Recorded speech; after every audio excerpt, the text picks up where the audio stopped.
Joelsy zafinjantnoye maifatra Kazifakafu Nisi malu zati yalana Kazifakafu Isko kula uti sara Ayo mifankatia tsikaroe tsisy malomano efa ianao iansafida ko tsisy anao malomalo za ity foko ty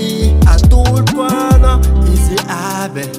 eso agnatiny fona izy aby aza velanao alazolazo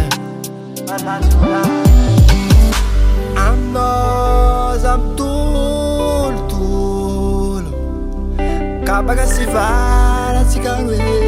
tsy fampihala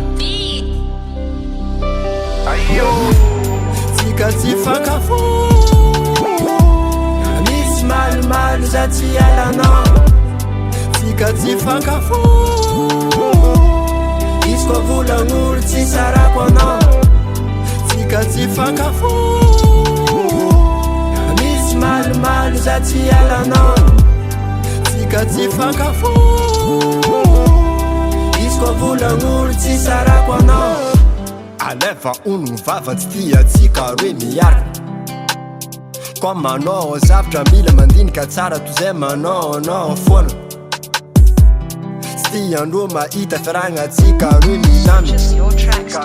megny tsy alofa ao afara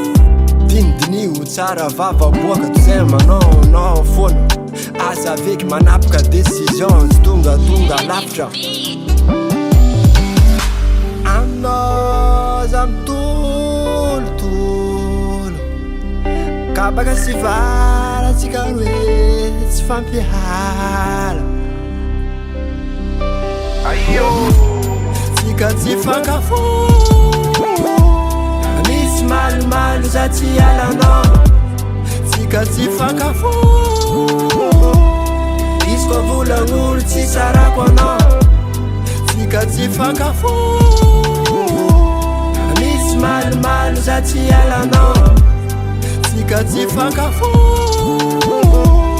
izy koa volagn'olo tsy sarako anao. Purchase your tracks today.